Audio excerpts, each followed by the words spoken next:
Ready ka na? Wait. Ha? Yung sister siblings when I was younger, they would call me Bianx or Kika. Dito ang galit ka. Ha? Ngayon, hindi na namin nag-stick. Oh my God, get friends. Bakit ba yung mukha? Ganyan. Dito yung puti. Ano mo yan? So beautiful.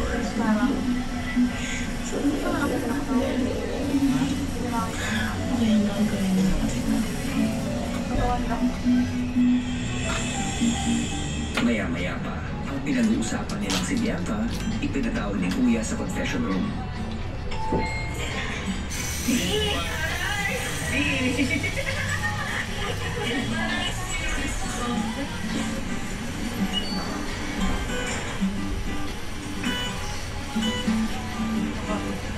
Bi, Opo, kumusta ang mga housemates ko?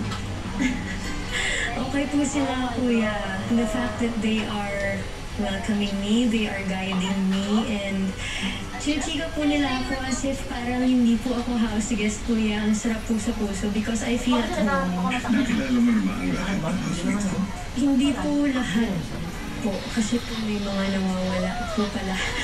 Si Shuvi, si AZ, si Ralph, at si Esnir po, Kuya.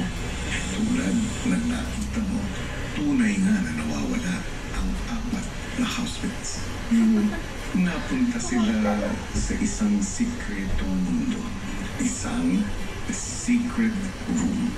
Ang dahilan kung bakit inanyayahan kita dito sa bahay ko. Dahil ikaw lamang ang makakatawid sa dalawang mundo.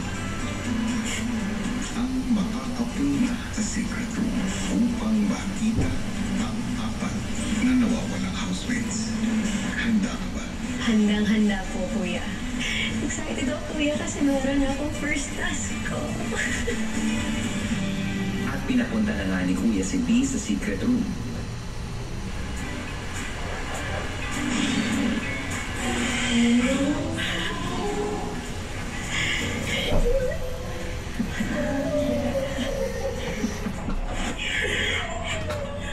Hello, Bianca.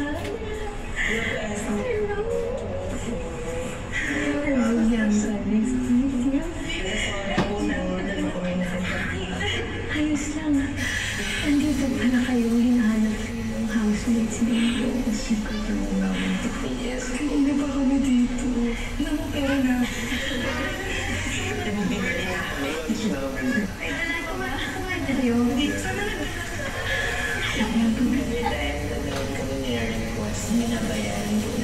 Oo. So, kanina niyo pa tinititigan yung budget. Hindi alam bakit. Pero yan.